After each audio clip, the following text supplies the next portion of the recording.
What's up, guys? Welcome to the James Boudreau podcast, where I sit down with people from all walks of life to talk about their stories, experiences, and ideas. This podcast is brought to you by Watson Motors, the official studio sponsor. If you're in need of a Jeep, Ram, or Dodge, or whatever, these guys have you covered with great deals and even better service. So hit them up in Manistee, Benzie, or Ludington, or check them out online at watsonmotors.com. Listen, support the people that support the show. Now let's get into it. 37, man. You got plenty of years. Yeah. No, I know. Just that's how I know. Like, I'd be like, now my back hurts. I'm like grunting to get off the couch. Like, Well, I'm 47. right on. And I'm not grunting to get off the couch, dog. You didn't throw your back out, man. Oh, man, I went through a period of time where I thought I was going to have back surgery, which was fucking wild to me. And this was probably when it was at its peak, maybe 3-4 years ago. Yeah. Like I went in and I had all the tests. I had Lower, upper. lower. What I had my lower was, too. My lumbar. I can't remember what it was called, but I want to say, what was it called? It's fairly common, actually. Disc or something? No, it wasn't a disc. That's It what I was feel like mine my, is, my disc. My lower spine was, I think it was forward off. Like What the hell they call that? yeah. It's like a tilt or something, like a. It's a weird name. But yeah, they were it's some like, sort of tilt. It's some sort of tilt. I mean, I couldn't fucking bend over. I couldn't do anything. And Back's no joke. No. And I went to see a doctor, and like the last resort, I'm like, I don't give a shit what we have to do. That's how much pain I was in. Yeah. And, we can do surgery. And I'm like not a cut me open guy. Yeah. 'Cause I feel like once you start going down that road. Oh, dude. Yeah, I feel like happens. once they open you up, you're like, even if it's just for something minor, you're not the same. You know what You're I not mean? the same. So I went through like. I'm against that shit too. I got an inversion table and started doing. How's that? I love it. I kind of want to get one. I actually haven't used it in quite a while. I feel like if I could just hang upside down and just freaking stretch my spine. Yeah, dude. And when I went down that rabbit hole with the back, I was like, a friend of mine had a table, and he's like, you should get one. And they weren't that expensive. Yeah. I think I spent like $300. Yeah. It's a nice table, and it helps a lot. Yeah, Stretches you out. Dude, I could use one right now. That's for sure. I mean, I'm assuming it's probably more muscle that's cramping up in your It's back. either that or a disc, because it's always like the same spot, dude. This episode is brought to you by Brandon Ball, broker-owner of Dwelling Realty, Keller Williams, Northern Michigan. Are you looking to sell your home? Then look no further. When you list your home with Brandon Ball, you'll get a trusted advisor who will guide you through the entire selling process. With extensive knowledge of the local market, he'll help price your home competitively to attract the right buyers. And with proven marketed strategies, your home will be seen by the most qualified of buyers. With 17 years in the business, you'll have someone experienced who's on your side. Contact Brandon today to get started selling your home. 231-690-4981. That's 231-690-4981. Or Brandon at dwellingrealty.com. This episode is brought to you by Trailhead Bike Shop. Trailhead Bike Shop is an old school independent bike shop owned and operated by two supremely rad humans, Kyle and Lynette Nichols. They're a full-service shop offering quality bicycles while providing quality service at a fair price. They strive to provide great customer service and build relationships within the community. I mean, it doesn't get any better than that. No matter what kind of cycling you're doing, be it on the road or getting after it on gravel, Trailhead Bike Shop is the shop you need to check out. You can find them at 216 West Ludington Avenue, Ludington, Michigan. You can get a hold of them at 231-845-0545 or trailheadbikeshop.com. And then, like, I don't know if it's like a sciatica thing, 'cause sometimes it goes over like on this side, and it's just fucking debilitating. Sometimes it makes me feel like I'm 80, bro. I'm like, Until you're 80. Until I'm 80. Yeah. I'm 80. Yeah. Just I don't know. I'm gonna try not to aggravate it, make it worse. You know. Yeah, I'm the guy. Cardio, I have a leg day, but I don't do squat. On the squat rack. I'm gonna avoid that. I don't do the squat rack just because I know it. For me, I'm sure my technique is off, which might be part of your issue. Your and I tried with the form. I tried concentrating and everything, but I don't know if like You know, every now and then I'll go down, my form will be just... The gym bros are going to be like, you don't do squat rack, pussy? Yeah, I know. I know. Well, fuck that, dude. I hate when people load up the leg press and they're like... Yeah, this is my leg day, and they'll put 600 pounds and then today. They can't squat 135. It's like, I can leg press 800 pounds, but you can't squat like 245s. I mean, yeah, when you're gripped and you're got your back and you're pushing. Yeah, I get it. Yeah. Yeah, I'll live, man. I'm just, finding something new to bitch about, So. Hey, before we get into nuts and bolts today, I have a question for you. I'm like, in your Instagram, you, at least in your stories, post a bunch with tell me about this album, this music shit. At first, is that you, dude? That's me. Is it really? Yeah. Oh, fuck, this is breaking news. That's me. The one you had yesterday when you were like, the album's almost finished, I'm like, what is this, dude? Been working on an album for a while. I like to rap. I like to, spit bars. Always have. I have an album that's out already. Do you really? Why the fuck didn't you tell me this? I don't know, man. Spotify or iTunes? Yeah. It's on Apple and Spotify. Guzi, Guzie. First album came out in 2019, and that one's called Lost in Translation. Took a break for a while, and now I'm getting back into it. And my buddy Ryan, he's a good buddy of mine. Grew up with him. He's making all the beats, he produces all the beats, and he'll send them to me, and I got a little studio at the house, and when I get free time from the kids or when they're gone or whatever, I can get loud, scream into the mic, whatever, have some fun with it. So it's coming together. I need to get it mixed and mastered still, and then I need to do like a little promo video for it, and then but all the music's done. The music's completely done. How did you get into this? Oh, man, I've always loved music, bro. Always. Started off just like making beats or whatever. And, it progressed into my buddies would be coming over and I got a microphone. And at first, I didn't know what the fuck I was doing. I had the microphone backwards. I didn't know that you had to have it a certain way. It was hanging by a shoestring in my closet. My buddies would just come over and we'd drink and rap and make stupid beats or whatever. And then eventually I started to get a little more serious with it. I'm like, okay, I kind of like this. I feel like I can come up with some good stuff, some good lines, and been running with it for a while now. Yeah. Where do you get your inspiration from? What do you rap about? Whatever. Anything, man. Life experiences, funny shit, political stuff. I don't know. Anything that comes to my mind, I'll write it down either in my phone or on pad and try to get out as quick as I can, because I know if it sits in my phone, I won't, I'll just let it go by the wayside. So it's more of shooting from the hip type thing. I'll go in, even if it's 5 minutes or even if it's just a couple bars, I'll spit it, I'll get it out, and then I'll be like, okay, then I can build on the song, maybe make a hook or whatever. And it's a lot of fun. Yeah. Okay. So how do you put the music on it? Where do you get that? What program? Or whatever. I mean, I don't know anything about this kind of shit. Yeah. If you come up with a song or a rap or whatever, but then you got to put some music to it. Yep. So how are you creating that? Yeah. So either I'll make some beats, or my buddy Ryan, who, like I said, he's a good buddy of mine. He's really sick. He makes really dope beats. Shout out to Ryan. Yeah.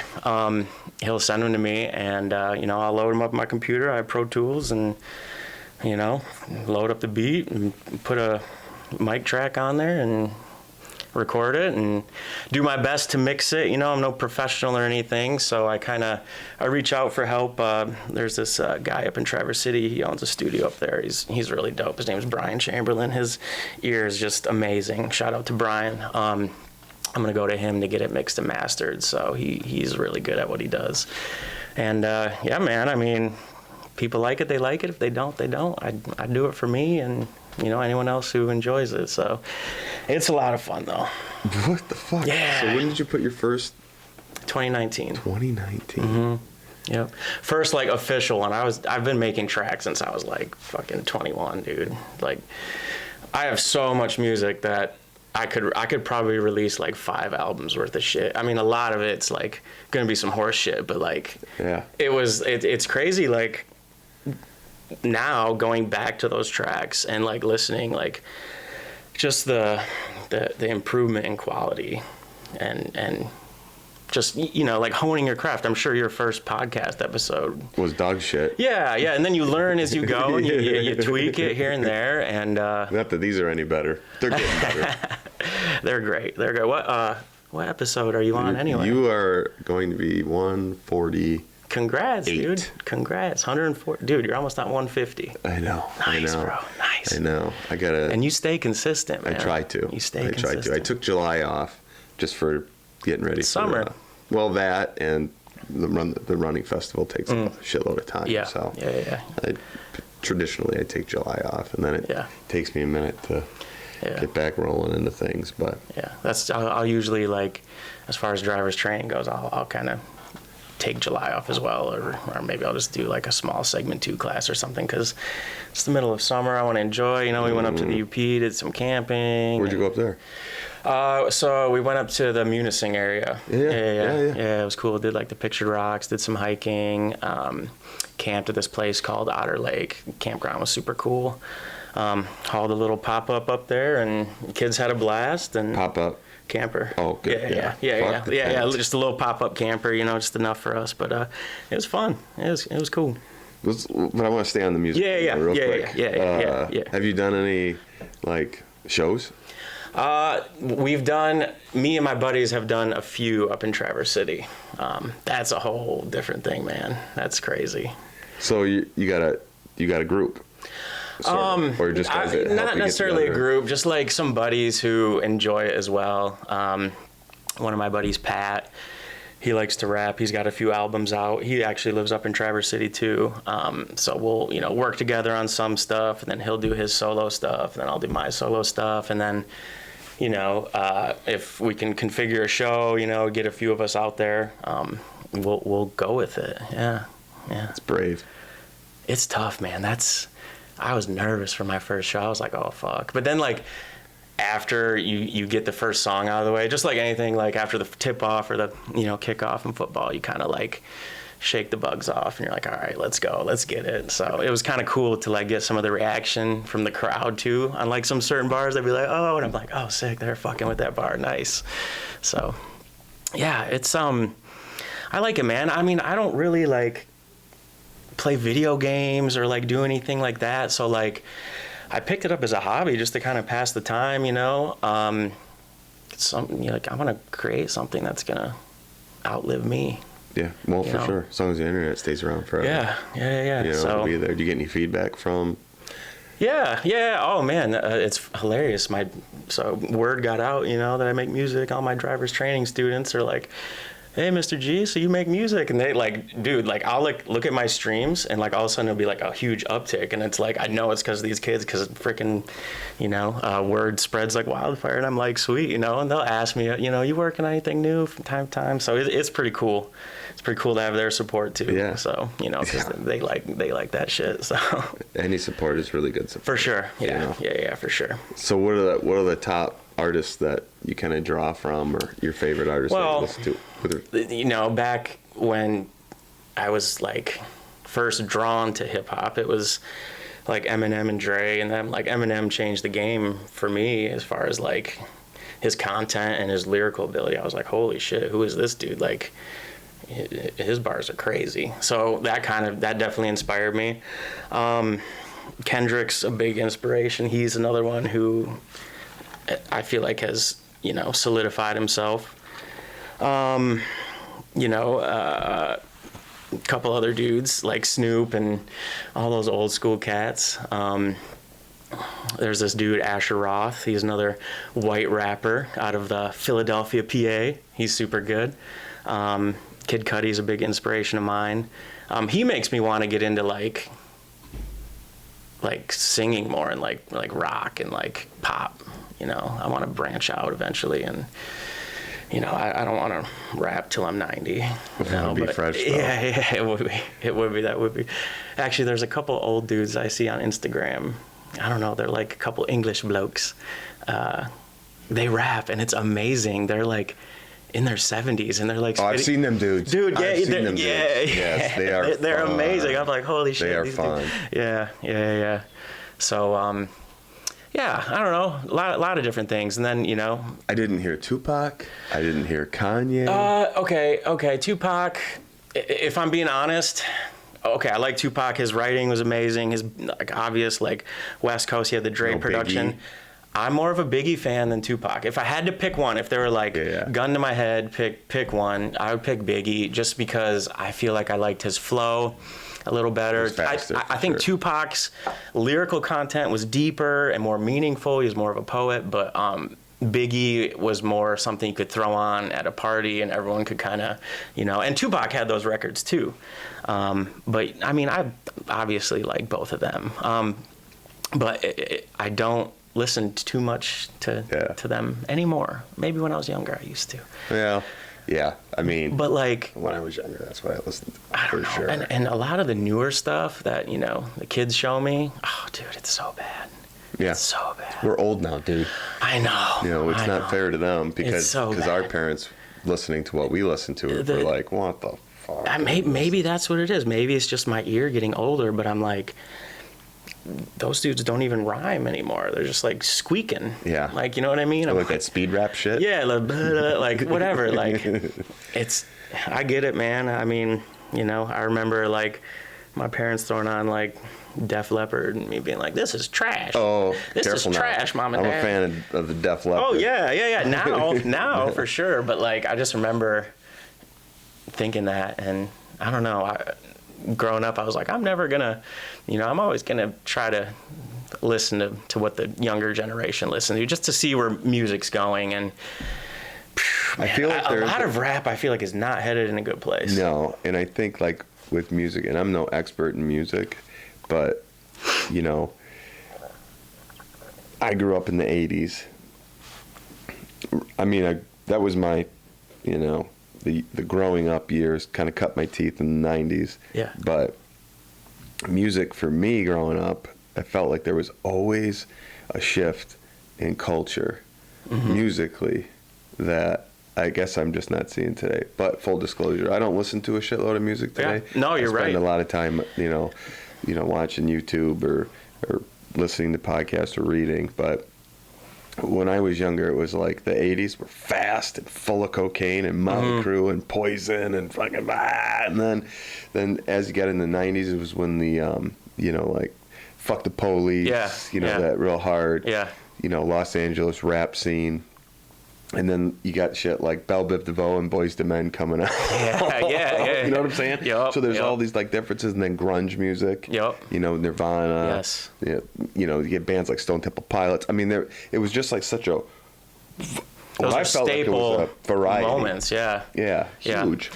I changed my wardrobe based on the shit that I was listening to. I think it's because we live in such a microwave meme era where not only are people's attention spans so short, but music drops so often now. It's you had to wait for an album back then. You have to wait for an album, and nowadays it's this artist will drop an album, on the same day 3 other artists will drop an album, and then before I even have a chance to listen to the first artist, 4 more people are dropping, and it's shit, man, I can't listen to all this at once, you know what I mean? And everything's just so fast paced, and I would probably chalk it up to that being part of the reason why things don't seem as impactful, and sure, there's still going to be impactful moments, but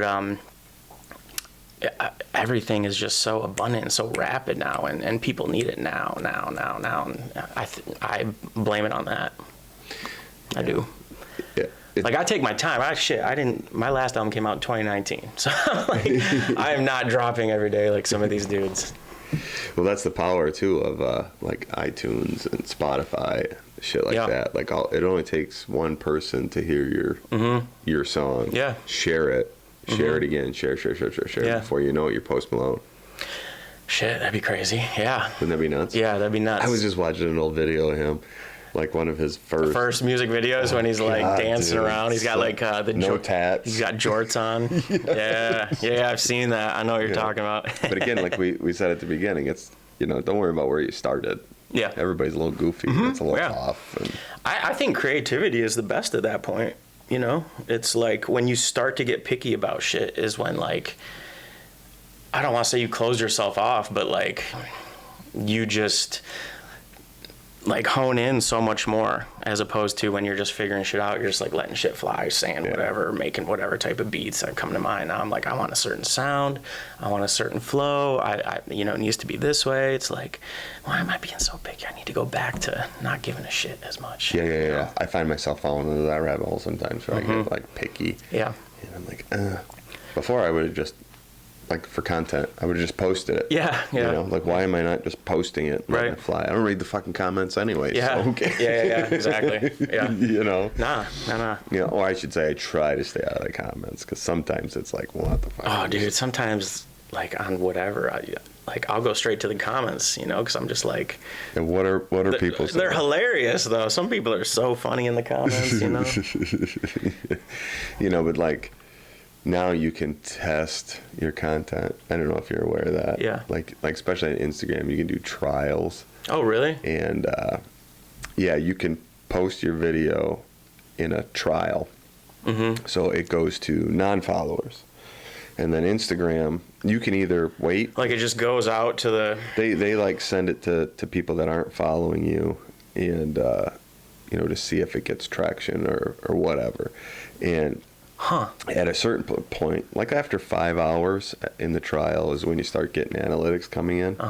So you can make the decision to post it. You can make the decision to delete it. Yeah. Or if it takes off, Instagram will just post it to your followers. Will it like repost it again as new, or can you post it with like all the shit that came with it? I've done it before, taken a look at it and been like, oh wow, I mean that's got it's working. X amount of views or whatever. Yeah. So then I just send it out. And nice. You don't lose anything that you got from it. But my point is, it's like you're giving yourself that out. Yeah. When in before you would have just posted the thing. Yeah. Right? It's always those questionable ones. Like, yeah. Whose hot button am I going to push if I post this right now? And am I down to take the heat, I guess? You know what I'm saying? The answer should always be yes. The answer should always be yes. You know, because if people you're sanitizing, do not matter. They don't matter. They don't. I mean, they do, but they don't. You know what I mean? It's cool to, you know, because I've seen so many videos where it's like people hating on someone's video, and like the original poster will just like comment back like, "Well, thanks for the engagement. You just boosted my video." Yeah. The people that matter are the ones that are watching, that actually are listening, fuck that with are, it. Yeah, that's support. You know, Yeah. 100%. It's that's who I'm talking to right now. Yeah. You know, I'm not.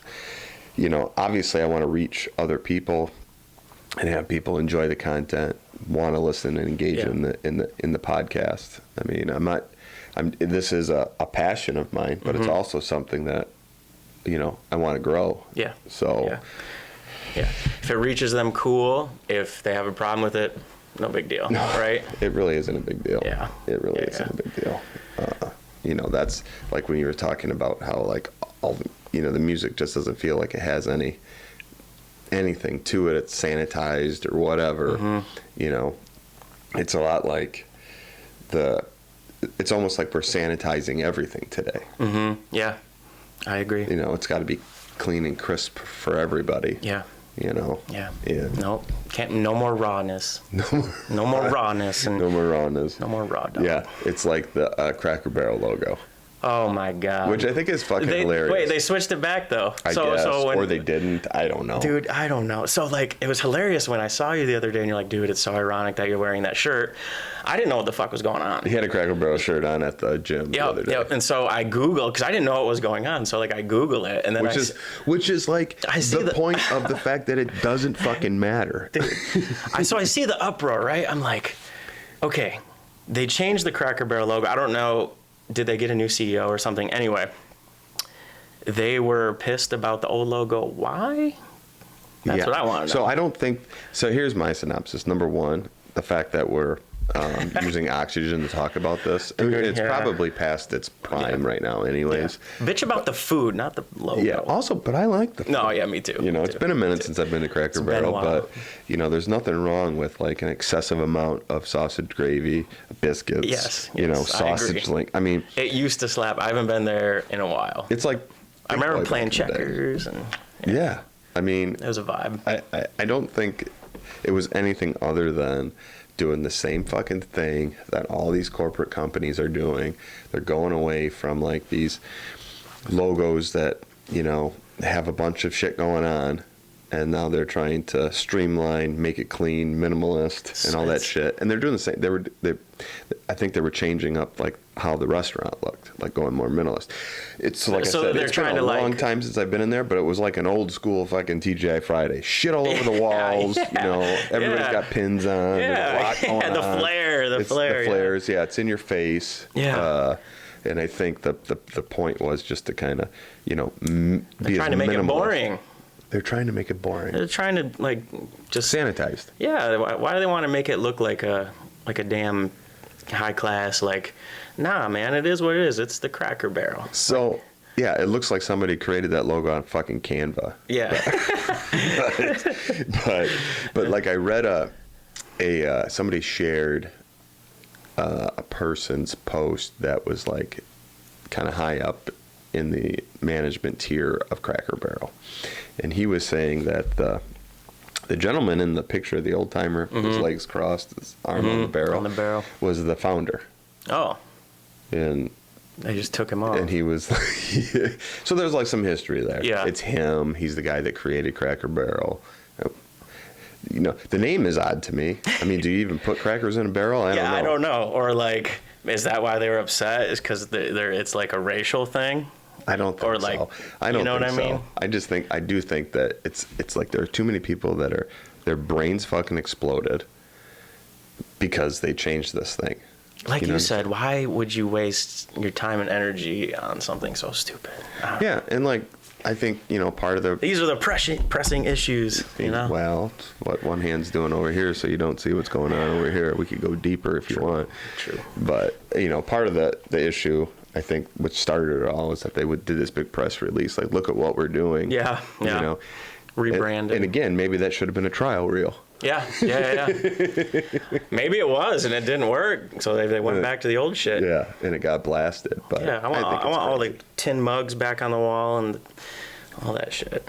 Yeah, well, like their demographic has got to be like that boomer generation. Mm-hmm. Like I'm not saying to my kids, like, hey, you know what would be exciting today for breakfast? Let's go to Cracker Barrel. I don't even know where the closest one is. It's got to be down south somewhere. Probably Mesquite. Yeah, Mesquite, Grand Rapids, something like that. Yeah, it's like Ponderosa. Ooh, that's another place I haven't been to in a minute. But like the sole survivor, I really feel like is the one in Ludington. There's one in Ludington, yeah, I drive by which I feel all like the time. It cranks. I think it's one of the top producing Ponderosas in the country. I remember going there as a kid and just being so hyped I could just get mac and cheese and wings and a slice of pizza and like just all fucking this plow through it, dude. Just keep going back up for all those like sugary carbohydrates. Terrible. Oh my god, great hangover place. Yeah. You know. Ponderosa. That's a. You ever been to a Big Boy? Yeah. There used to be one here in Manistee. Yeah. I used to go with my grandpa all the time. All the time, bro. Yeah. Yep. Back when you could smoke in there. Oh, dude. When you could smoke in restaurants. Smoking in restaurants was hilarious. Why? Do you want smoking or non-smoking? You're like, non-smoking, and then they sit you right next to a table that's smoking. Thanks. Yes, dude. Like the smoking section was in the one, I think it was in the where they had all the plants, like the ferns and shit. They're all just like brown and decrepit. But literally, because my parents smoke, and you know we always had to sit in the smoking section, and you'd be sitting, and then, like you just said, there's like a fern and like a family of 5 over here wanting to enjoy their breakfast, and my Chief and parents ripping Marlboros. cigs, dude, right next to them. That's wild. I can fucking remember Ripping cigs while eating is crazy to me. Ripping cigs while eating is crazy. You know what I mean? I feel like it would mess the flavor of the food up. Maybe not. I don't know. I've never tried it. I can remember, it's so vivid, going to a restaurant and my dad just, as soon as he sat down, I need a cup of coffee, and light up a cigarette and just wait for the food to come. Mm-hmm. You know, or get pissed because he just lit it. Yeah. It took like 2 puffs and like, God damn it. Where's my food's coffee? Here. You know? Oh, yeah. My food's here. There's people that will just keep that bitch going though and just. I smoked for a while. I was the kid that never wanted to ever smoke because my parents smoked. You know, I mean, I grew up with nicotine in my lungs, bro. Yeah. parents smoked in the house while we were young. I mean, it was everywhere. I can remember we were driving to Florida. I was probably 13. Mm-hmm. We were going down there to like go to Disney World or whatever. Yeah. Disney, whatever the one is in Florida. And actually, it was the budget vacation. We went to United Kingdom and Busch Gardens. We didn't actually go to the thing, but I can remember the window cracked that much on the driver's side for my dad to smoke. And like I'm like looking up front, and he's got an ash like that long, like 2 or 3 inches on the cigarette, and he just flicks it from down by his lap, and it goes up and out the window. And I'm like, well, that's kind of a goat move. Yeah, yeah. Just sucking in the smoke on repeat. Right, bro. just hotboxing. Yeah, just hotboxing. And so I didn't smoke at all until I got in the Air Force. Mm-hmm. And then I can remember drill instructors being like, all right, you can take a break, have a cigarette, or you can pick up cigarette butts. And I'm like, well, I guess I'm going to I'd rather smoke than pick them up. smoke. Yeah. And then it just turned into like a massive habit for a while. I didn't quit until I was in my 30s. I never picked it up per se, but I'd have a drunk cig every now and then or whatever, and just be like, I'm fucking spitting. Yeah, you were that guy at a party. Hey, can I bum one of your cigarettes? I was. I don't know how anybody can smoke today. They're like, what are they, $11 a pack? 10 something a pack? Yeah. Well, they all do the vaping shit now. It's not even like, go back to acoustic cigarettes. Don't go to the digital ones, you know.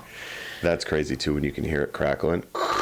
Dude, this big fucking. It looks so stupid. Check out this mod I got on my fucking thing. Like, you look retarded, bro. The different flavors and shit too.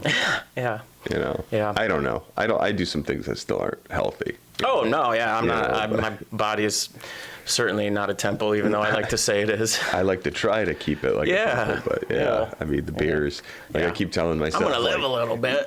Yeah, dude. You know? I keep telling myself, well, a couple weeks before the race, maybe I'll cut back, and then Yesterday I did this huge training session with my buddy Tom. Long bike ride, run afterwards. Get to the backyard, Miller Lite. Oh, dude. It's like a reward. Yeah. It's like a reward. Yeah. That's how I feel after I mow the lawn. Like, all right. Yeah. I mean, a couple beers. Yeah. Never hurt anybody. No. Right? Everything in moderation. You know what I'm saying? You had texted me the other day about this.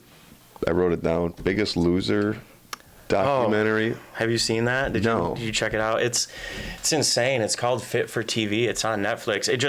You remember that show, right? The Biggest Loser. Yeah. So it was like, they'd have these big people come on, and whoever lost the most weight won like $250,000 or whatever.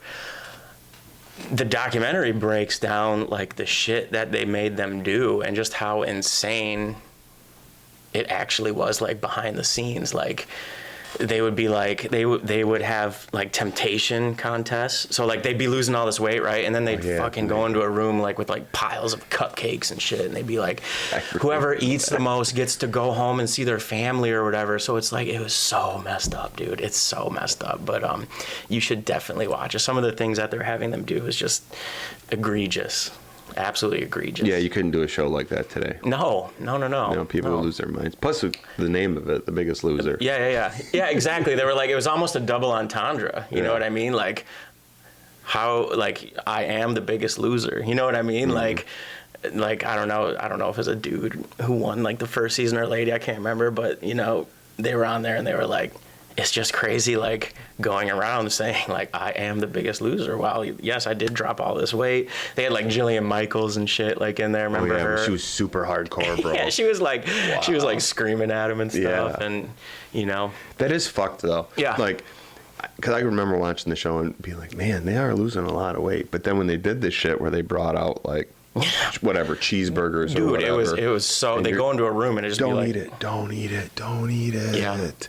But then they're like, whoever eats the most cheeseburgers or whatever gets to go see their family. So then they're like, well, shit, do I negate all my progress? Or do I because they're gone for however long, And so what a crazy ass predicament to be put in. That's nuts, dude. That's so wrong. It's so wrong. It's so wrong. Yeah. It's like if you had a meth addict. Yeah. And you're like, okay, I'm clean now, we're here to help you. Yeah. You've been clean for 30 days, but if you smoke this crack, Yeah. you can go see your parents. Crazy. That's nuts, dude. Yeah. And like they were interviewing like the you know, like the producers and like the people who worked on the show, and they're like, yeah, we knew it was wrong, but it was good TV. It was bringing in the views. We were making, you know, buku bucks. Really crazy documentary. You got to check it out. I don't have Netflix, but maybe I'll check it out. Maybe I'll steal some Netflix from somebody. I'll give you my password. Give you my password. I don't even know if I think Netflix cracked down on that. I think they did too. I used to have like, what's really crazy is like how we have to have all these damn streaming services now. Like, yeah, they got you. Get me back to just cable, man. Like now I'm paying like way more than what cable costs just in streaming. Well, I mean, yeah. Before you could get like a package and get like 3 or 4 different like. Or even like when Netflix first started, it was like you'd order a DVD and it would like come to the house. You know, now we have too many options. That's the whole thing. That's with music, movies, food, you know, too many options. People don't even grocery shop anymore. They get it brought right to their house. Life's too convenient, man. You got to be uncomfortable a little bit. Oh my God, dude. Got to be a little bit uncomfortable sometimes. Yeah. People get funny about it, like when I talk about it, but it's like in our family, you know, it's important to put. Yeah, everything is way too fucking easy. Way too easy. And when it's too easy, things just kind of slip away. Mm-hmm. You know what I'm saying? Yeah. So that's why I always put things on the calendar that are hard to do. You know, whatever. They're races, but they're hard, and I have to train for them. And it's like, I like being in the 1%. I've seen you, cause I've seen you post this before. You've done like the what is it? The challenge, like the 75. 75 hard. Yeah, how was that? Like, was that hard. actually pretty fucking hard? It's pretty hard because you're forced. So in the OG 75 hard, it's 75 days. Like, first of all, it's like no alcohol for 75 days, which for some people is pretty difficult. Yeah. And if I'm being transparent, the first time I did it was like, man, I just want a beer, dude. Yeah. But then you have to read 10 pages. So like the OG one is 10 pages in a nonfiction, like kind of self-empowerment type deal. So no alcohol, read 10 pages a day. That would actually work be out challenging. Twice a day. And one of the workouts has to be outside. Okay. So pick your battles. If it's winter time, just understand that you still have to go outside every day, and it has to be for 45 minutes. That would be so tough. a 45-minute workout inside or out, and then another 45 more. Yeah. The opposite. So that would be hard. There's that, and then you have to do. God, what else is there? It's been a minute since I've done 2 exercises would be tough because I feel like I get just enough time out of my day between work and kids and. Gallon of water. That wouldn't be bad. I slam water. Yeah, it's hard for me. I drink a lot of water. I piss a lot through the night. It pisses my wife off. Yeah. She's like, getting up again. I'd like have this big old thing. But at the end, you know, you're a different fucking person, great. bro. Yeah. Do you like drop some weight and shit and all that? Oh, yeah. Of course you do. I mean, you're not. You got to stick to a diet. That's another thing. So whatever your plan is, you have to stick to it. Yeah. Whether it's like only consuming so many calories a day, or you know you're whatever doing the carnivore, or you're doing something else. You have to stick to the diet. Did you do like a certain diet or anything, or? I do calorie count. Okay, nice. So you didn't like fully eliminate something from your diet? I don't really necessarily agree with those type of diets. Yeah, I'm not. For a while, I was an elimination kind of guy. I was like vegan for a while, then moved into vegetarian, and now I'm back on the meat train. Let's go, dude. baby. But, throw some steaks on the grill. It's just trying to find a balance. Yeah. Like what works for you? What works for me might not work for somebody else. For sure. But that having to stick to that routine, super difficult. But it really does change it. And then my buddy Tim, I should try that actually. Did one where he kind of calls it his like 70. It's a 75, but it's slightly different. But he added like for him, he added every day for at least 10 minutes. He had to practice the guitar. Oh, cool. That was like a thing, and you have to journal. And then, so like, I can't remember what my thing was. Oh, it was making sure that I cold plunged every single day for that 75. Nice. Which was... Do you have a... I do. I started... I've never done one. Oh, How is man. it? Is it actually fucking free? We're getting into the bro-y shit. But it's... Cold plunge. You know, I too thought it was kind of bro-y.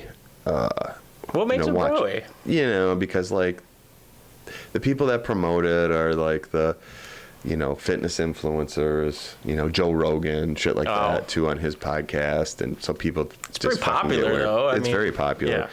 Yeah. And I don't know... I take cold showers. Yeah, sometimes. same thing. Not like every day, but I started watching Wim Hof. You know Wim Hof? Yes, the breathing technique. I started watching him quite a few years ago. Mm-hmm. And his thing is like, you know, that he's super, like, he's immune to the cold. Yeah, that's at crazy. At this point in his life, yeah, it's fucking wild. That dude's insane. And he was always like, get in, take your shower, and then spend 30 seconds in the cold. And then work your way up to a minute, and then work your way up to taking just a cold shower. Yeah. So I started doing that. And man, it's just like, so you know the feeling you get when you're in a cold shower? It's like, yeah. You know, you're just like, holy fuck, that's really cold. But you really have to focus on your breathing. Dopamine and endorphins go up. Yeah. And you're just like, holy fuck. So I was doing that for a while. And then I told my wife, I'm like, I think I want to try to get into this cold plunging thing. And I had an ice chest. Right? And it wasn't very big. It wasn't as long as this table. It was like half the size You're of like this crammed table. in it. And I was. And in order to get into it, I mean, I had to sit like this. And it only came up to just like above my nipple. I would have loved to see that. I got a video or two out there of me in it. And, just your head sticking out. Yeah. But it was perfect because, you know, I just cleaned it really good, filled it up with water. Yeah. It never was plugged in. I just kept it outside. And I typically cold plunge from like October until mid-May. When it starts getting warm, it starts getting expensive. Yeah. You know, with ice. So because I moved from that ice chest 2 years ago to it's called an ice pod. Yeah. I've seen those. I think my sister has one actually. You know, the cost of entry was pretty low. I mean, I spent a total of, I didn't get the machine that keeps the water cold. I just got the tub and a hard cover. I mean, shit, you keep it outside, you probably don't even need in the right months. You don't, dude. Yeah. I'm chipping ice, like, immediately. Fuck. I put 10 bags of ice in it to start the season, and I never put another bag in it. The Titanic simulator. It's fucking cold. Damn. And I hate getting in it every morning, but when I get out of it, you know, last year, I was finally up to, like, 5 minutes just sitting in it. Because after a while, you know, I've heard all the benefits, like improved sleep, improves everything. Whole tons of shit. Taking huge shits. I mean, and like there is you know, some of the science behind it is, you know, do it before your workout, not after. Okay. It does increase testosterone. So what I typically do is the first thing I do, I get up, I pound electrolytes, and I go right fucking into it. 'Cause if I sit down and have a cup of coffee and start thinking about it, I'm not going to do it. Then you get comfy. Yeah, and my wife does it. Yep, nice. You know, it's great. And my vibe goes from like whatever I'm feeling in the morning, 10x above that. And it lasts all day long. That's sweet.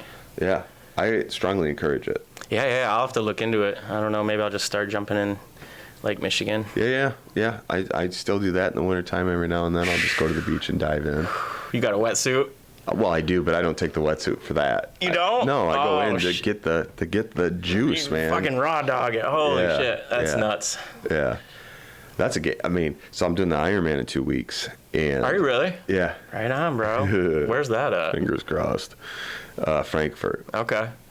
And so that's like swim, bike, and run, right? Yeah. The swimming part would be hard for me. I mean, like, how far do you... 1.2 miles. Oh, shit. Yeah, it's far. That would be... That's a half Iron. This is a half Ironman. So... They got people out there and shit, right? Yeah, they had... They're not like, all right. There's people in kayaks, you know, and the course is marked with these huge buoys. And so, like, if you get in trouble... You just go in the bay there? In Frankfurt, yeah. In the bay. And if you get in trouble, you need a rest, you can grab, like, a kayak, but it can't help you move forward. Okay. You just like chill. But yeah, that's been the hardest out of all of it. That'd be fucked. Because I'm really getting super comfortable in the water. But the swim itself It's different, It's going to take man. me 40 minutes. It's different. I can run 12 laps around the track, no problem. I'll do one down and back in the pool. I'm like sucking wind. Yeah, it takes a minute. I started swimming in the pool in January this year. Nice. And Nice. that helped, but it's really the game changer has been the open water, going to Lake Michigan and swimming. Yeah, going in with the current and all that. Yeah, with the wetsuit, fucking clutch. Yeah, I bet. Like if I wake up in the morning on September 14th and the water temperature is above 72, which it won't be, but if it was, then there's no wetsuit allowed. Oh, really? Yeah, Oh, the wetsuit keeps you buoyant, keeps you. There's no way it's even close to that right now, right? No, it can't be. There's no freaking way, dude. But again, it's a bay. It's a little different. True. But yeah. Nice. And that's what I'm talking about, putting hard shit on the schedule. I fucking love the training. Yeah. We did an Olympic sprint, my buddy Tom and I, a couple weeks ago, where we did a swim. We did a 1,000-yard swim, which is a half a mile. And then we did... that even seems like I'd fucking drown. Well, at the beginning of the year, when I first started, there's no way. And I'll tell you a quick story after this. So we did that, and then we did a 26, 27-mile bike ride, and then we did a 10K. And I'm like, okay, that was a huge confidence booster. But that's the type of shit. The dude, I fucking... Having the time that I have to be able to dedicate to the training is intense, and I love it, and I'm going to miss it. Because after September 14th, we're not going to be running, biking, and swimming all the time. Yeah. Weather's going to change or whatever. But to tell you about, like, the open water swim. Yeah, that just seems nuts. So I'd been swimming in the pool, like I said, for months. And my buddy Tom, he likes... So if you go to Fifth Avenue, the furthest buoy to the north, swim out and around that, and then go all the way to the pier, and then back is like the half mile. And he had been just breaststroking and swimming that for a while, and then one day, I can't remember what, anyways, I come to the beach, he's like, you want to go for a swim? And I said, sure. So we breaststroked that whole thing, and I'm like, man, this is... And we didn't come back, we just went to the pier. And he was like, do you want to go back? I'm like, fuck no, I don't want to go back. I got up to the pier, I'm like, holy shit, dude, like, I need work. Like, open water is 1,000 times different than the pool. So then battling the elements. That's crazy. Yeah. So I had been just kind of swimming a little bit here and there in the lake, and then one day he and my buddy Dan, we were like, hey, you want to do the swim? We're gonna go swimming. And I said, sure. And this was like freestyle. And I got out and around the buoy, and I'm faster, but I went out and around the buoy, and I was just like, I started panicking. No life jacket or nothing? No, nothing. Wow. And I'm like, and can't touch. Yeah. And I got quite a ways to go back in before I could touch. Could you grab the buoy, or were you like too far away from it? It just was like, and I looked back at them and I said, I can't fucking do it. And I swam closer to where I could touch. That's gotta be fucking terrifying. Yeah, it was. And like my brother-in-law and sister-in-law did the Ironman a couple times, and they were telling me about the swimming, and they're like, yeah, there's going to be times where you're practicing, and you're like, there's no, like, especially like if you go to man-made and you're swimming across the middle, like once you're in the middle, dude, that's fucking 60 feet down. I should try that sometime. So the wetsuit, number one, just completely boosts your confidence because you are able to kind of float, and then now I get in the water in the wetsuit and just down and back. Like, let's fucking go. That's dope. Yeah. So you're allowed to wear that thing? Yeah. Nice. Which is clutch. So, like, this Ironman, it's, like, literally, like, consecutive, like, back-to-back. Like, you run, and then you, I don't know, whatever's first. You swim first. Okay, so then you literally... run out of the water, peel off your shit. Oh, shit. Get on your bike and go 56 miles. That's fucking nuts. When you're done with the bike, put your bike on the rack, put your running shoes on, and we'll run a half marathon. How many people do that? Do a lot of people? Thousands. Wow. Yeah. That's crazy. And actually, the Frankfurt Ironman was voted in the top 3 best Ironman locations in the country. Really?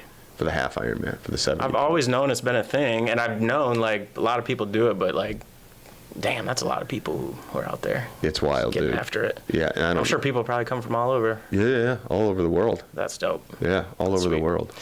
It's amazing. Yeah. $500 to just get in the race. It's like 400. Oh man, $90 or something like that. I'll stick to throwing my back out at the gym. Yeah, you can spend a lot of money doing this. I mean, I bought a new bike. Yeah. And I'm sure. Yeah. Good bikes are not cheap either. They're getting the thousands. Yeah, but I'm pumped. I don't think I'll do it again. Mm-hmm. Yeah. Well. But I say that every year, like some races, I'm like, I get done like, fuck that. Yeah. I'm not doing that again. And then a day or two later, I sign up. Like we did the North Country Trail last weekend. And every year I say to myself, I'm not doing that again because it's so hard. Is that one is that the same thing or is that just a run? That's just a run. It's a trail run at the Big M. Yep. Trailhead. Yep. It's like 1,800 feet of elevation. Single track. That's dope, man. And it hurting, bro. When I was done 2 days, I couldn't walk. To go back to, some people live their lives so comfortable. There's people out there that probably would never even fathom that. You know what I mean? Like, I can't believe people out there, do that. I would never do that, Good for you. Once you start. Good for you, man. Once you start. I'm not a professional athlete like I thought I was going to be when I was a kid. You're in good enough shape to get through it. Well, that's the key. I've got pretty sick endurance. Yeah. But that says a lot right there, man. There's the majority of people probably couldn't even finish it.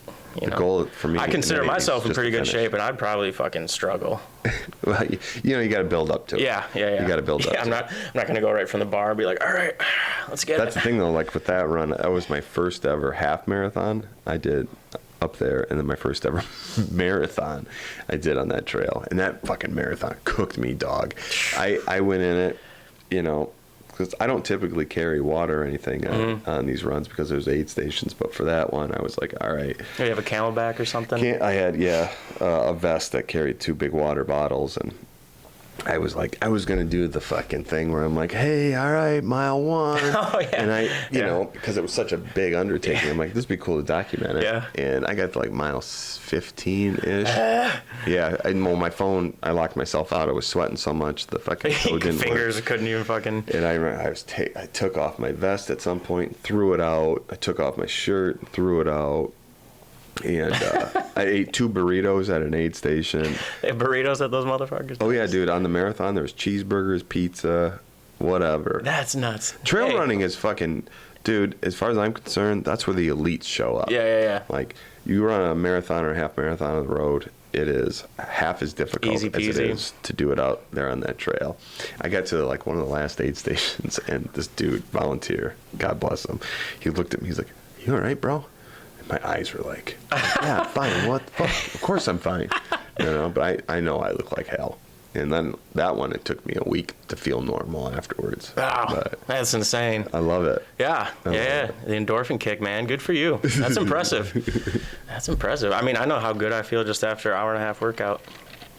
It's the community around it too, like the run club here in Manistee, like the people in it. Oh yeah, I see you guys running all the time. Yeah. I'm like, shit, good for them, man. As soon as somebody says, "Oh, you could do it," I'm like, maybe I can do it. Maybe I can. It's like damn right. It's like the Iron Man. My brother-in-law and sister-in-law were constantly like, "You could totally do it. You could totally do it." And then I started doing the training. I'm like, "This is scary shit." Is this your first? Have you done one before? No. It's the first one. Yeah. Nice.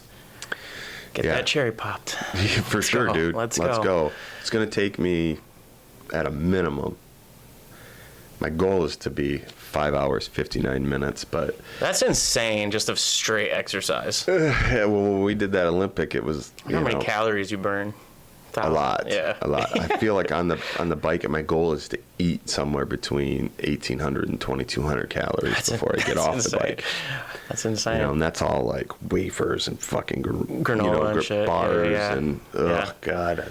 The other goal is to not shit my pants at some point. Yeah. But nipples be bleeding. Yeah. Nipples be bleeding. The funny thing is, it's such an age thing too. Like the older you get, if you're trying to stay active and you're into like running or cycling or whatever, it always turns into, all right, well maybe I can do these more endurance style things. Mm-hmm. If you're even a little bit competitive. And it's funny when my wife and I were looking at the finishing of the race last weekend, like the category for like the 18 to 25 year olds or whatever is like this big. Mm-hmm. But once you start getting into the 30s and 40s and 50s, the categories are bigger and bigger and bigger. The older you would think that younger people would be would want to do shit like this, but it's not. It's the older people. So are it's more impressive to do better in our age bracket than the younger. I mean, you know what I mean? Because more people do it just by I would have numbers never alone. done any of this stuff in my 20s and 30s. You know, I really didn't. I didn't run my first half marathon until I was 40. You know, I was just doing the 5K circuit. Yeah, yeah. You know? Yeah. And then just got more and more addicted to it. That's awesome, man. You should see the people up there. I tell people all the time, the North Country Trail Run is an amazing thing just to witness. Because if you go up there just to watch, all you see is the start and the finish. You know, because it's in the woods, it's up on the mountain, the ski mountain or whatever. Yeah. But the people and the atmosphere, it's fucking. And you can walk the thing if you want. You're kind of like getting me pumped up to where I want to fucking sign up. Dude, it's sick. I tell people all the time, if anything, if you don't want, just go and check it out. Like, the race director, Chris, he does, like, there's a full meal when you're done. Nice. Like, we had brats and burgers and Hell yeah. vegetables and potatoes and beans. Nice. I mean, there's this huge thing, and he's got a beer tent. That's cool. Fuck yeah, dude. Yeah, It's in the Incentive, national, baby. Yeah. Yeah. It's right there in you know, state land or federal land or whatever. That's dope. Just haul some tents out there and some kegs. And yeah. So we take pop-up grills. tents and chairs Sounds dope. and shit. It's Sounds dope, fucking man. so cool, That's dude. sweet. He does a 50K, and he also does a so it's a half marathon, 50K, and a 50-mile run. Okay. That's wild It's shit. pretty impressive what humans can do when we put our minds to it, you know, and train. Like you said, that's a big part, but that's awesome. That's impressive. How old are your kids? 9 and 4. Okay, so my 9-year-old and I just finished this deal in Ludington. I don't know if you've heard me talking about the 906 Adventure Team. I don't think so. Dude. What's that? It's a program to get kids on bikes. Right, riding bikes. Okay. And it's mountain biking. Oh, nice. Right. So have you ever been to the school forest in Ludington? Yeah. The trail. Yeah. So that's where it's at. It's planted right there at the school. Yep.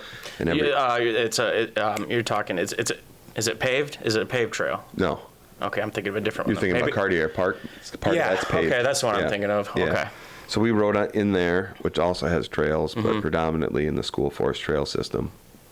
And it's, you know, the part of the mission is, all right, we're getting kids off their tablets, off their phones and shit. They're getting them to do hard things.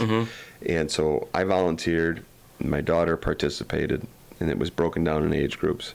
And because I was a volunteer, like, I couldn't be in her group. Like, she had to go off and have other volunteers run her group. But you start off every day, the kids get there, you start off every day with a life skill and a bike skill.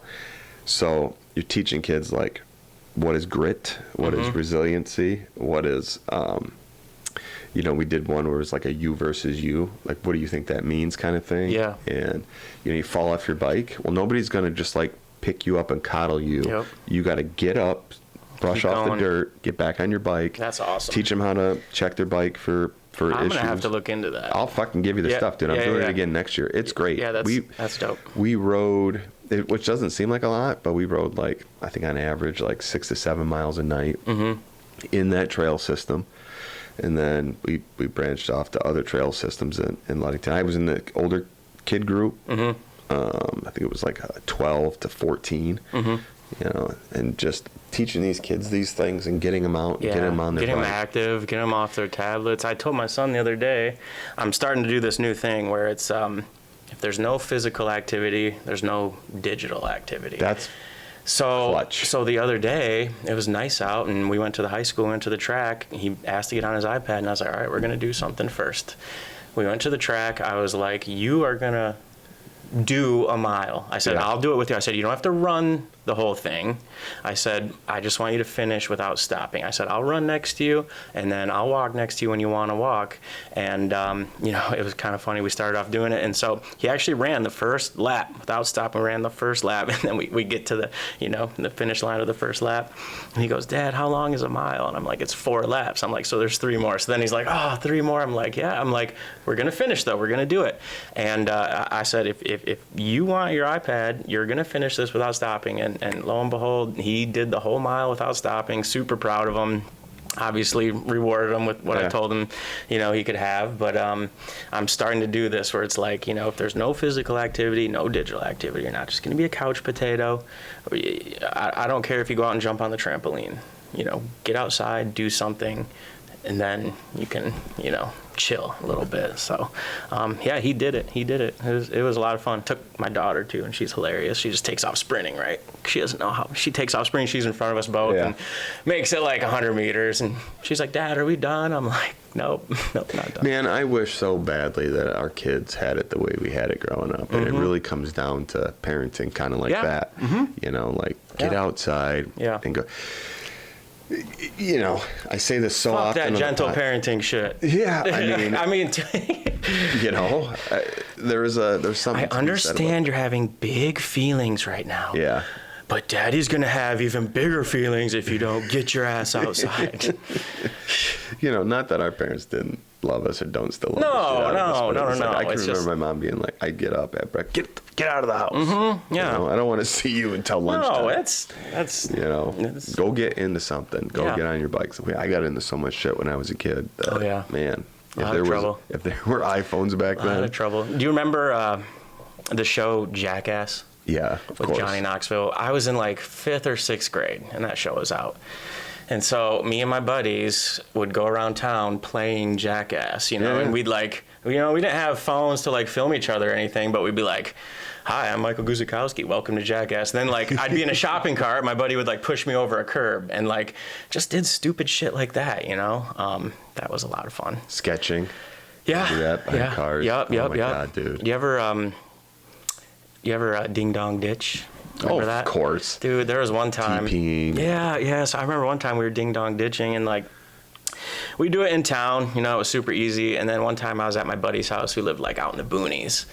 And we're like, let's go ding dong ditching, you know, I don't know, 7th, 8th grade, whatever. So we're out in the boonies, right? We're walking down this dirt road.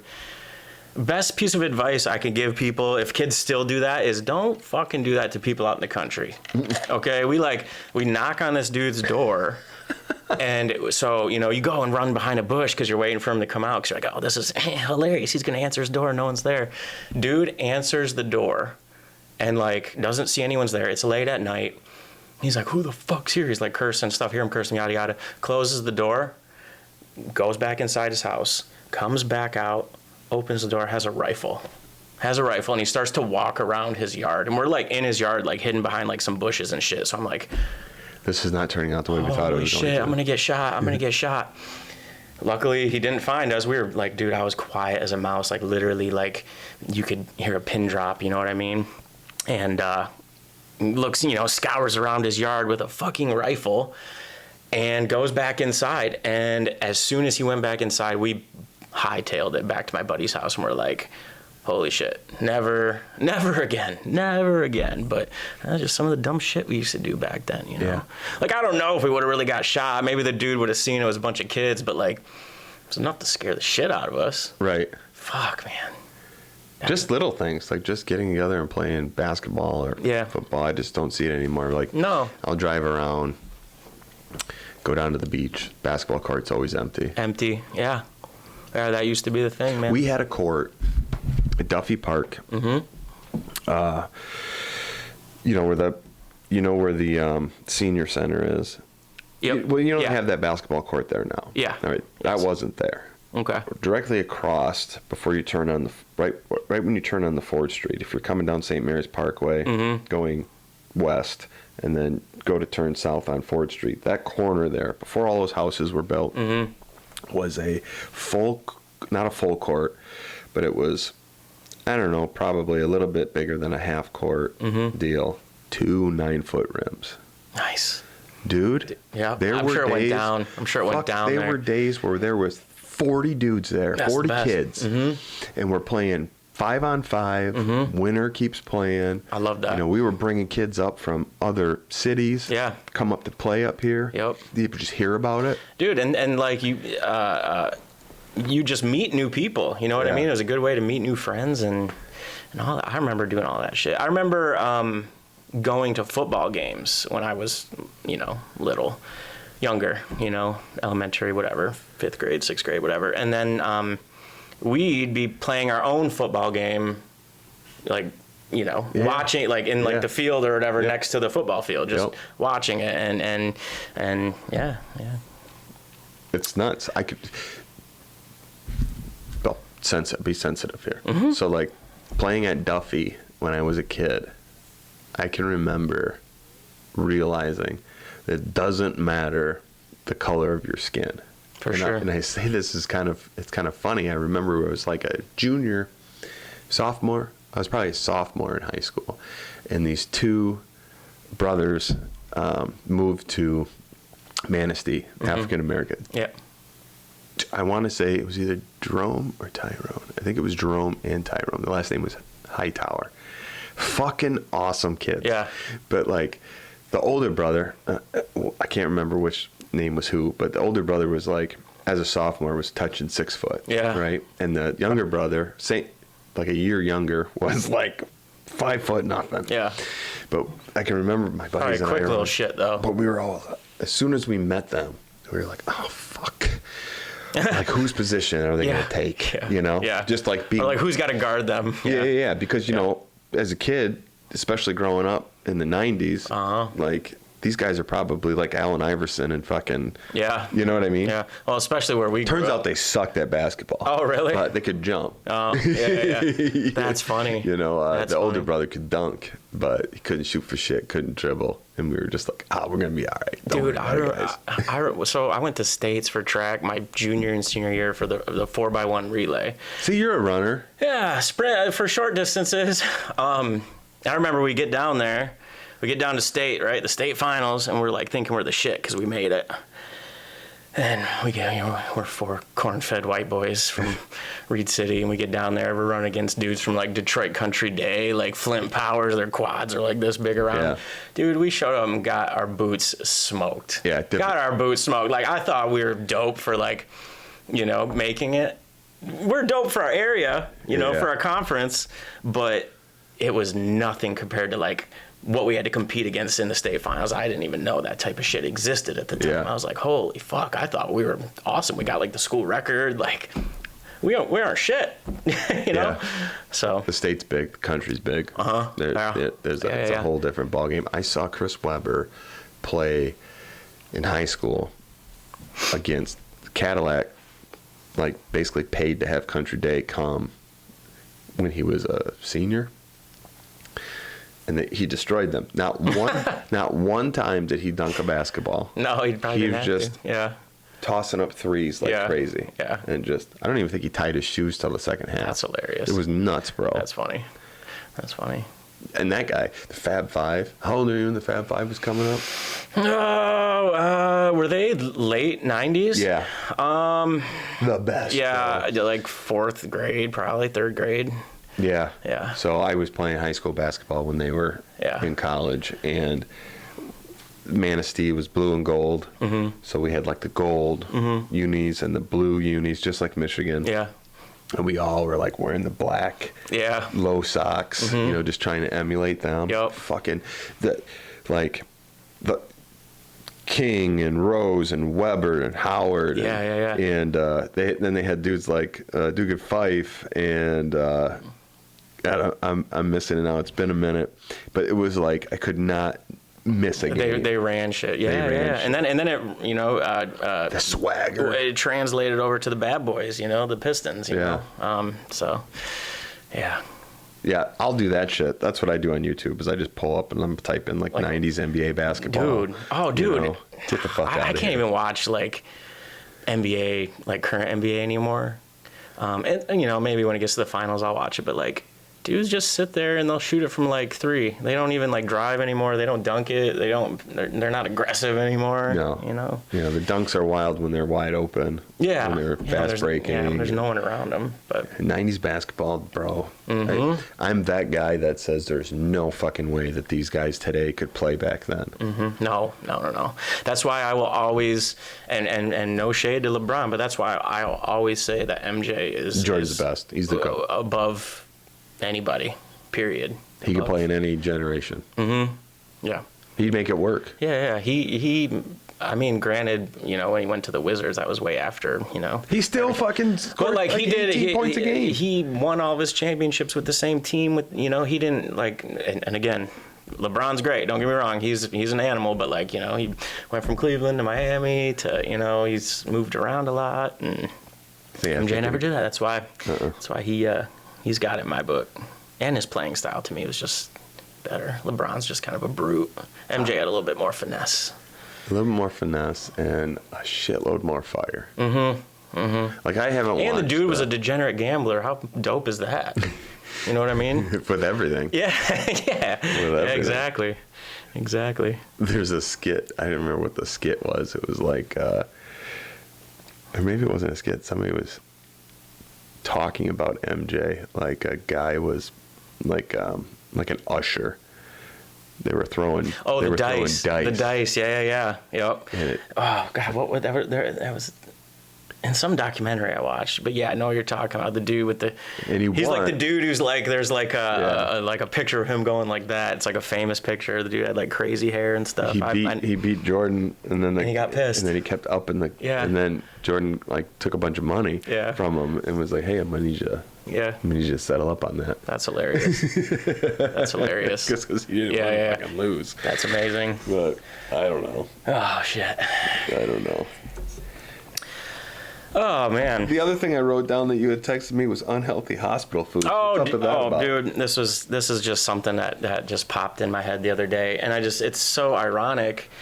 It was like during the fair when like the Manistee County Fair was going on in Yakima. So my wife works at the hospital.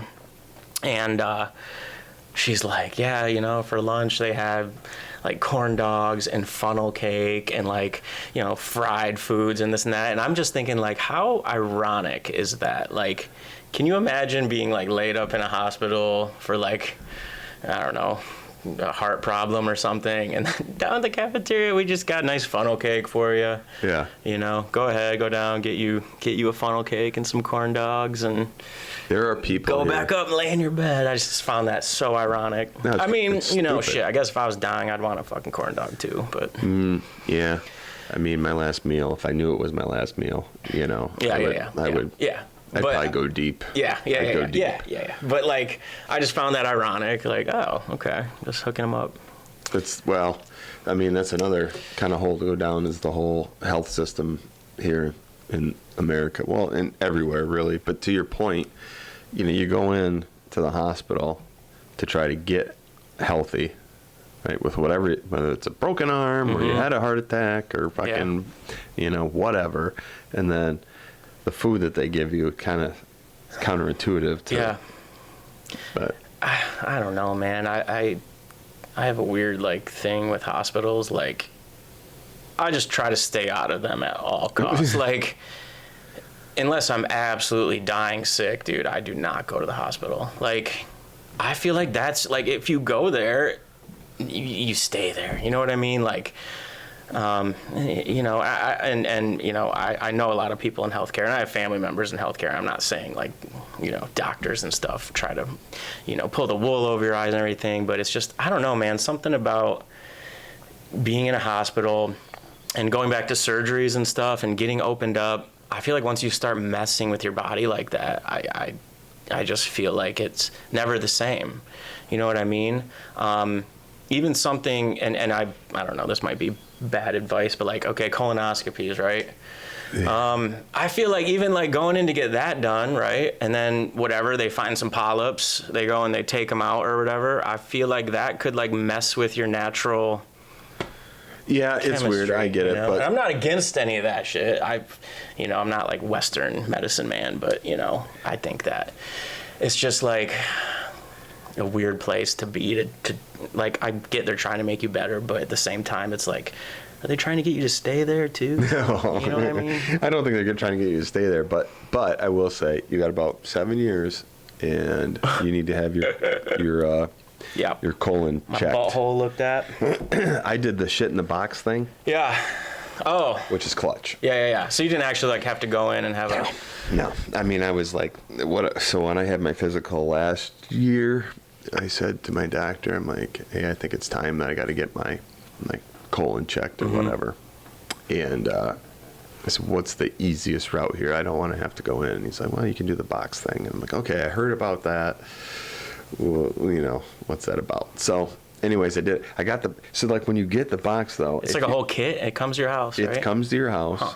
And I'm doing that. You have to, but when you shit in it, you only have like 12 hours and you got to get it to the UPS, right? You can't like wait.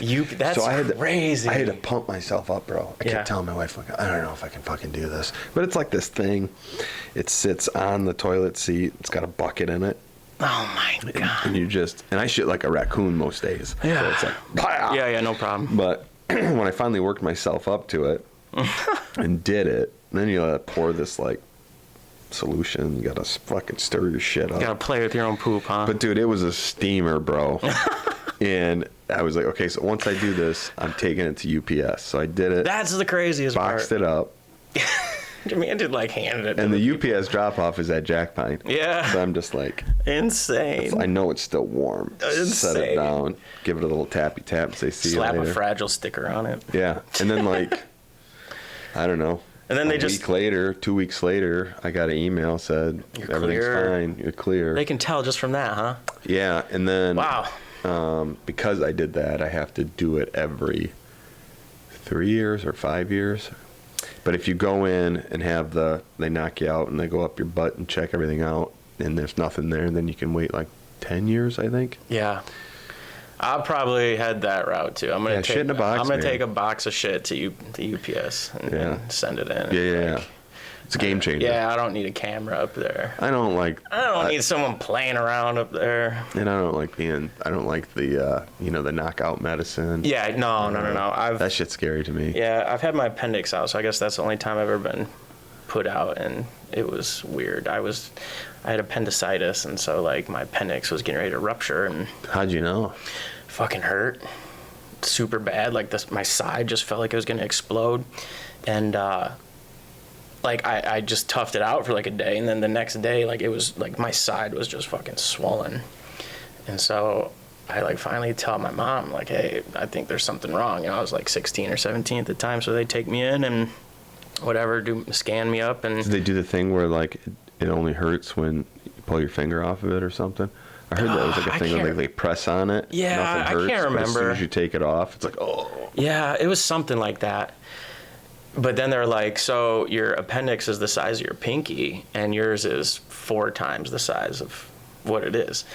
It hadn't ruptured yet. If it ruptures, I guess it's bad news. It's bad news. It's like, you only have so much time to get it out or whatever. So it hadn't ruptured, but they're like, we got to get it out. So I'm laying in the hospital bed in pain, like in literal pain, like the worst pain I've ever felt. And so they give me some morphine in my little IV because I'm like waiting for the surgeon to like get to the hospital.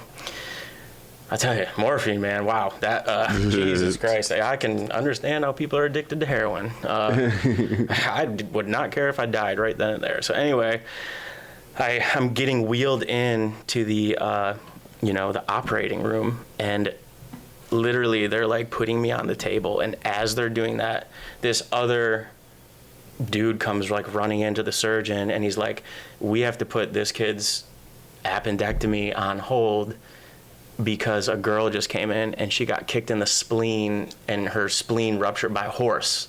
A horse kicked her in the spleen and ruptured her spleen, so he's like, we have to do emergency surgery on her. Jesus. So like put this kid on the back burner. I'm like, fuck, man. Okay, so like another 3 hours go by.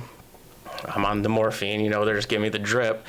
And then, I got it out. I was scared. I kept asking my mom and dad. I'm like, am I going to die? It was my first ever. I was like 16, 17. I was scared. Never had surgery before, But yeah, I got it out, I think the surgeon, like, fucking just came off a bender or something, man. He comes like walking in like Hawaiian shirt, smelling like cigarettes. He's like, all right, let's do this. I'm like, oh fuck, I think I am going to die. But there were a couple surgeons out there that used to rip heaters all the time. I can't remember their names. There's gotta be, dude. They're humans. Yeah, they're humans, man. They're humans. Like, can you imagine getting called in for like fucking brain surgery off a bender? I got this. Dude, But yeah, that was the only surgery I've ever had. And it worked out. But yeah, no appendix anymore. I just got like a little tiny scar. Like, it's only like that big. So that fucking hurt though. That was a bitch. I've never had any surgeries. I've never broken any fingers or bones or anything. Wow. I dislocated this finger here when I was young playing football, but it didn't break. Nice. One time I sliced this finger, a little scar there. I sliced it doing the dishes. I was older. I was probably in my 20s. Right down through like a tendon. I guess you could call that a surgery. But when I went to I wrapped it up in paper towel and I put like duct tape around it and went to the emergency room. And it was one of them deals where I'm just like, I'm fucking bleeding. Can we get somebody to look at this? And then I was there for like 2 hours and I kept having to get more. I finally am walking up to the thing and I'm like, hey, what the fuck? Yeah. I'm like bleeding out here. Stitches, I can't get it to stop. Now. Well, apparently somebody had a heart attack and they had to perform emergency surgery and I'm like, oh, okay, I get it. No, I get it. My finger, man. I've been like, no, my finger's more important. Yeah, I've been lucky in that. Nice. Rolled the ankle a few times, but never. Nice. Never. Knock on wood. Yeah. I've separated my shoulder. That was the only other thing I did. Did that in football. Tackled a dude, was on the ground, and then like 4 linemen just like landed on me. Like, I had my shoulder on the ground like this, and then just like compressed my body down. And I just heard it was like, and then I remember rolling over and being like, and then like, everyone's like huddled around me. And the ref's like, are you all right? I'm like, no, my shoulder hurts pretty bad. And then our fucking team doctor, so my mom comes like rushing down on the field, right? Mom, stop. Yeah, a little embarrassing, but I love her. And the team doctor's like telling her that my back's broken. He's like, yeah, he might have broke his back. And I'm like, no, Mom, I walked off the field like on my own merit. My back's not broken. Like, if my back was broke, I don't think I'd be able to walk. Dude, I'm not gonna get this right, Mike. Sorry if I don't get this right. But when I was in high school football, a friend of mine, Mike, he was a tight end, and we ran like the wing tee, so it was like all tight ends. But he had one of those games where it was like, I think he caught like 10 to 12 passes. I mean, he was killing it. He was the fucking constantly just plowing, getting hammered all night long, but making all the catches, right? Like the next day, paralyzed from the waist down. Holy shit. He's good. He's walking now. But he had... Like he walked, like he finished the game out? Finished the game, went home, took a shower, went to bed, woke up, unable to walk. And I know I'm probably fucking this up, so if you're watching this, I'm sorry. Trying to get him on the podcast. That'd be crazy. To kind of just revisit this. Yeah. And he talks about it, and part of what he does is all into like, I'm going to fuck it up. Stuff. But it's all, it stems from this thing that happened to him when he was in high school. Like, doctor said, you're never going to walk again. It had something to do with like nerves and everything else, and he was waist down, immobile. That would suck. And then, I don't know how he did it with PT, physical therapy and with, just meditating or whatever, but he just having the will probably to. But I mean, I can remember that being like, holy fuck, I'm coming to school in a wheelchair. Yeah, that's like, crazy. My guy, like, what is happening here? That's nuts. Yeah, dude. I'll send you his Instagram page because he is. He's good. He's like good. He walks now. Yeah, he's a doctor. He's a chiropractic doctor. No shit. But he also specializes in like this. I'm totally fucking this up, but like from what I've been seeing, because I reached out to him to try to get him to come on the podcast. I think they live in Florida, so it would be like a Zoom, which I hate doing, but for him, I would. I wanted to come on and talk about it, but yeah, pretty amazing shit. That's nuts. Another football story that came to mind before I started bringing that up was I watched a kid's fucking elbow come right through his arm. Yeah, I can't remember what team it was, but yeah, caught a pass and got hit on one side and went to put his arm down over here and then got tackled. That's fucking insane. Here, and it just went right fucking out on the field. You know, like that's. I saw a kid break his femur in soccer. That was fucking nuts. That was nuts. So a couple of my buddies played soccer, and I was like, I'm going to go to the game to support. I'm sitting up in the stands, you know, watching. And the team they were playing, the kid that actually did this to him was like, after this happened, they started like investigating him because like he was notorious for like slide tackling, I guess in like some sort of illegal fashion. I don't know. It was like some violent way where like he would like aim to fuck people up with this slide tackle. Slide tackled into this kid in my grade, femur broke. I tell you what, man. Oh God! When I tell you, it was the most blood-curdling scream. Like the whole stands was just silent, and he's laying there, and he's like, "Oh my God!" He's like, "Somebody help!" He's like, "My leg's broken." He's like screaming. The whole like, dude, I still get like the hair on my neck stands up still thinking about like just him screaming, and the whole stands was just sitting there, like. Nothing, like dead silent, like holy fuck, what did we just see? And the poor kid, man, for the whole rest of the year, right? Soccer's in the fall. He didn't get this off until like damn near, you know, spring. He had a cast from like his hip all the way down to his ankle. Crutches the whole freaking year, dude. It was nuts, man. I don't think you're right from that. Holy no. You know, you can't be dude. Pins and shit in there. Yeah, you had to have like multiple surgeries and shit. Like, dude. Speaking of casts, like, that's another thing. It's not like when I grew up, every kid had a fucking cast. A cool ass cast, yeah. Every kid was breaking their arm. I don't know if it was because there wasn't enough vitamin D. You know, they weren't drinking the full flavored milk. We were just going harder back then. But I think we were going harder back then. I don't see kids with casts anymore. I do not see. I'm being for real. Rarely. I can't think of anyone that like. There was you come back to school from summer, and there was always like 3 or 4 kids in the class that had a fucking cast. Yep, fucking.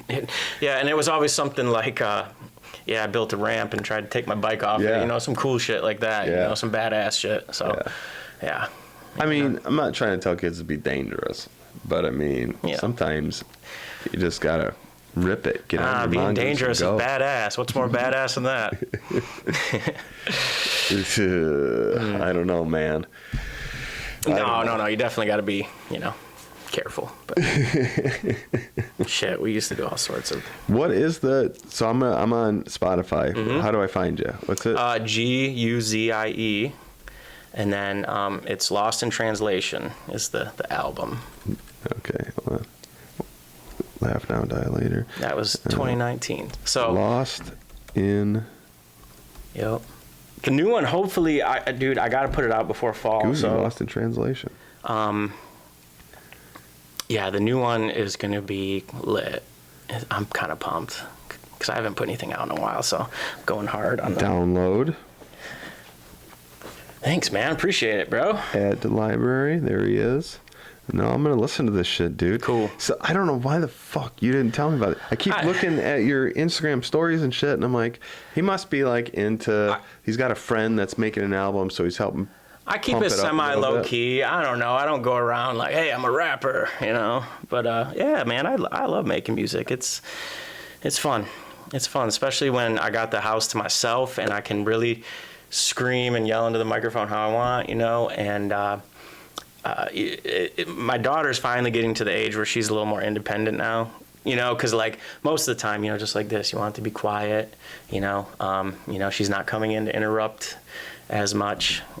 So, you know, obviously dad role comes first, you know, make sure the kids are taken care of. But now, and my son's fine, but now she's to the age where she can finally like handle her own, play with her Barbies in her room for a little bit. I'm like, all right, I'm gonna record a little bit. All right, you guys let me know if you need something. So we're back at it. And shout out to Ryan. He's killing it. My buddy Ryan, who's a soon to be father as well.